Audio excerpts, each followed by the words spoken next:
Okay so hello दोस्तों, I hope you all are good. और आज की वीडियो में हम एक बहुत ही इंपॉर्टेंट टॉपिक पे बात करने वाले हैं दोस्तों, जो कि है कि हमने ऑप्शन बाइंग हम कर रहे थे और उसमें काफी अच्छा कर रहे थे, फिर भी हमने ऑप्शन बाइंग से प्रॉफिट में क्यों स्विच किया।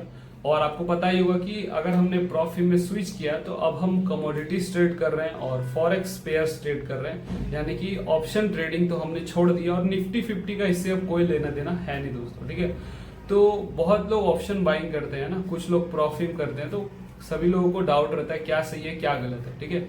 यहाँ पे मैं अपना व्यू प्रेजेंट करूंगा और बताऊंगा कि क्या सोचकर मैंने स्विच किया और एक मंथ से मैं ऑप्शन बाइंग छोड़ करके प्रॉफिट पे काम कर रहा हूँ दोस्तों, ठीक है। तो देखो, सबसे मेजर रीजन जो मेरे लिए रहेगा दोस्तों, देखो मैं तीन चीजें बताऊंगा, ठीक है। तीन सबसे मेजर रीजन, वैसे तो सबके लिए अलग अलग रीजन हो सकता है, लेकिन जो मेरे लिए मेन इंपॉर्टेंट तीन रीजन है, जिसमें से सबसे पहला जो इंपॉर्टेंट रीजन है वो ये है स्केलिंग फैक्टर दोस्तों, ठीक है। तो देखो, आप अगर प्रॉफिट में आते हो तो स्केलिंग करने का आपको इसमें बहुत ज्यादा मिलता है, यानी कि आप कैपिटल ग्रोथ इसमें बहुत जल्दी कर सकते हो।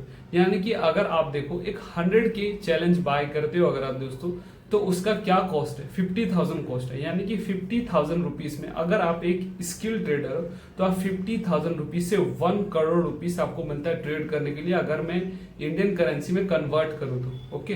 तो 1 करोड़ रुपीज से आप ट्रेड कर सकते हो अगर सिर्फ आपके पास 50,000 रुपीज है तो। अब आप सोचो दोस्तों, अगर आप इंडियन मार्केट में निफ्टी 50 से करते हो इसी चीज को, तो कितने लोग होंगे जो 1 करोड़ रुपीस अफोर्ड कर पाएंगे अपने ट्रेडिंग अकाउंट में डालना, या तो फिर अगर आप ट्रेडिंग अकाउंट में नहीं भी डालते हो तो उसे ग्रो करके स्केल करना दोस्तों कितना मुश्किल है, क्योंकि आपको पता है ट्रेडिंग में चार्जेस लगते हैं।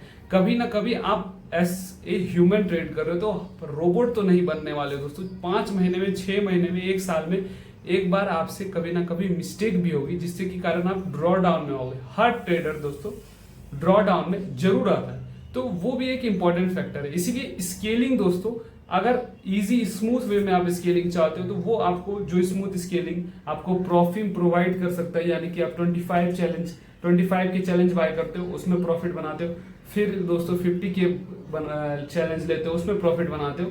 तो इसमें आप स्केलिंग कर सकते हो। और इन केस की आपने कुछ गलती कर दी तो आपका अकाउंट टर्मिनेट होता है यहाँ पे दोस्तों। यानी कि आपका कितना जा रहा है, 50,000 रुपीज मैक्स जा रहा है। अगर मैं मान के चल रहा हूँ कि आप 1 करोड़ के अकाउंट को बाय करते हो, यानी कि 100 के चैलेंज बाय कर रहे हो, ठीक है। तो आप इसमें और एक बार भी अगर अकाउंट पास करके 10% भी निकाल देते हो दोस्तों, तो 10% में ज्यादा मान के चल रहा हूँ, ठीक है। अगर आप 100 के चैलेंज बाय करके आप 5% ही निकाल लो तो 5% अराउंड 5 लाख रुपीज दोस्तों आप निकाल पाओगे, ठीक है। तो वो उससे आप दोस्तों अगर आप देखो तो ऑलमोस्ट आप 10 अकाउंट्स बाय कर सकते हो 100 के, ठीक है। तो पहला रीजन दोस्तों सिंपल है, स्केलिंग फैक्टर का, ठीक है। उसके बाद दोस्तों हम आएंगे अपने सेकंड रीजन पे। तो सेकंड रीजन क्या है, सेकंड रीजन है दोस्तों पीस, ठीक है। अब मैं ऑप्शन बायर था दोस्तों, ठीक है। ऐसा ऑप्शन बायर आप सोचना, तो ऑप्शन बायर आप अगर आप मान के चलो कि निफ्टी 50 में ऑप्शन बाय कर रहे हो, ठीक है।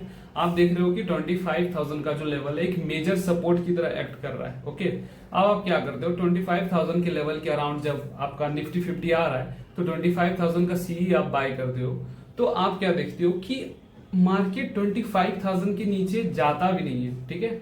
बस आप अगर 1 घंटे उस ट्रेड में वेट कर जाते हो ना, 2 घंटे वेट कर जाते हो, तो प्रीमियम डिकी के कारण वहां पे आपका एसएल हिट हो जाएगा दोस्तों। यानी कि आप अगर सोच रहे हो कि इस लेवल पे मार्केट आता है तो हमारा एसएल चला जाएगा, लेकिन ऑप्शन बाइंग में क्या दिक्कत है कि हो सकता है उससे पहले भी आपका एसएल चला जाए, उससे काफी पहले चला जाए दोस्तों।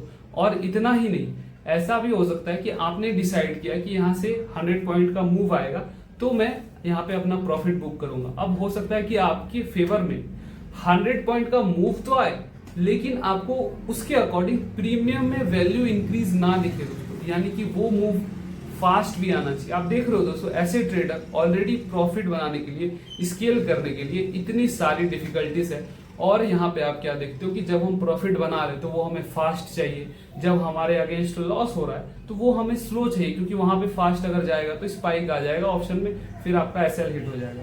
तो इतना ज्यादा प्रेशर लेकर दोस्तों क्या आप ऑप्शन बाइंग करना चाहोगे, ठीक है। ये आपकी पर्सनल चॉइस है।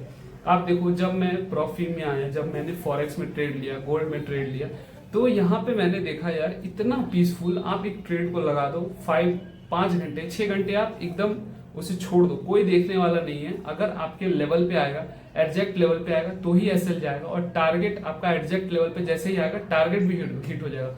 फास्ट जाए स्लो जाए, 8 घंटे में जाए 10 घंटे में जाए, आपको कोई फर्क नहीं पड़ता। आपको क्या करना है, बस रूल फॉलो करना है, इतना ही सिंपल है दोस्तों, ठीक है। अब थर्ड सबसे इंपॉर्टेंट रीजन जो हमारे लिए आता है दोस्तों, वो है कैपिटल प्रोटेक्शन का, ठीक है। अब मैं मान के चल रहा हूं दोस्तों, आप देखो कुछ लोग बिलीव करेंगे कुछ लोग नहीं करेंगे। मैं 5 साल से ट्रेडिंग के लाइन में हूँ, और मैंने बड़े दोस्तों, बड़े से बड़े ट्रेडर को 2 साल 3 साल 4 साल 5 साल के ट्रेडिंग कैरियर के बाद भी गलतियां करती देखी, कि उन्होंने एक दिन में अपना 25% कैपिटल ब्लो कर दिया, 20% कैपिटल ब्लो कर दिया। तो ये एक सिक्योरिटी दोस्तों, ऐसे ट्रेडर आपके पास कभी भी नहीं रहता है। कभी भी चीजें बदल सकती है दोस्तों। आप हेज करना कभी मिस्टेक कर सकते हो, कभी आप ऑप्शन बाय नहीं कर रहे हो, किसी दिन आप 1 साल बाद भी हो सकता है कि इमोशंस आपके ऊपर हावी हो जाए, क्योंकि आप रोबोट हो नहीं, कुछ भी हो सकता है। लूजिंग स्ट्रीक में हो सकता है आप गलती कर दो, आप 100% डिसिप्लिन ट्रेडर हो फिर भी, तो वहां पे दोस्तों आपके पास कैपिटल प्रोटेक्शन का मौका कब होता है, अगर आप प्रॉफिट में हो। क्योंकि अगर आप प्रॉफिट में हो तो आप सोचो कि अगर मेरा लॉस हो जाता है तो ठीक है, आप कुछ गलती कर देते हो, आप पूरा का पूरा बहुत बड़ा लॉस कर देते हो, 10% आप ड्रॉ डाउन में चल जाते हो, ठीक है। तो आपका क्या होगा, आपका अकाउंट टर्मिनेट हो जाएगा दोस्तों। अब अकाउंट टर्मिनेट हो जाएगा तो उस अकाउंट का एक प्राइस होगा दोस्तों, सिर्फ और सिर्फ उस अकाउंट को बाय करने का जो प्राइस है वही आपका जाने वाला है, ठीक है। ऐसा नहीं है कि आपने सालों का मेहनत करके 5 करोड़ का कैपिटल बनाया, ठीक है, और अब आप उस 5 करोड़ से बन रहे हो, तो एक दिन में 20% डाउन आप हो गए, तो वहां से 1 करोड़ डाउन हुए आप, ठीक है। 1 करोड़ डाउन होने के साथ साथ अगर सारे टैक्सेस चार्जेस दिस डेट फलाना ढिमकाना आप निकालोगे तो आप ओवरऑल लॉस में आ जाओगे दोस्तों। ऐसा सिचुएशन है, ठीक है, चार्जेस है, बहुत सारे फैक्टर है। तो ये सारी चीजों को मैंने ध्यान में रखते हुए दोस्तों फॉरेक्स में मैं अभी ध्यान दे रहा हूँ, ठीक है, गोल्ड में ध्यान दे रहा हूँ, और निफ्टी 50 अभी मैं देख नहीं रहा हूँ। अगर मुझे निफ्टी 50 में करना है तो थोड़ा स्विंग में करता हूँ, बट ऐसा मेजर इस पे कोई ध्यान है नहीं दे रहा। मैंने ऑप्शन बाइंग का दोस्तों प्रॉफिट एंड लॉस स्टेटमेंट भी 4 मंथ 5 मंथ 6 मंथ तक का भी डाला हुआ है, ठीक है।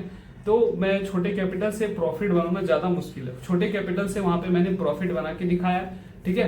तो मैंने ये देखा, मैं प्रॉफिट बना रहा था फिर भी एक चीज स्ट्रगल हो रहा था कि वो पीस नहीं मिल रहा था दोस्तों। क्या मुझे हमेशा ऐसा लग रहा था कि क्या सच में ट्रेडिंग यही है और ये मुझे लाइफ टाइम करना होगा।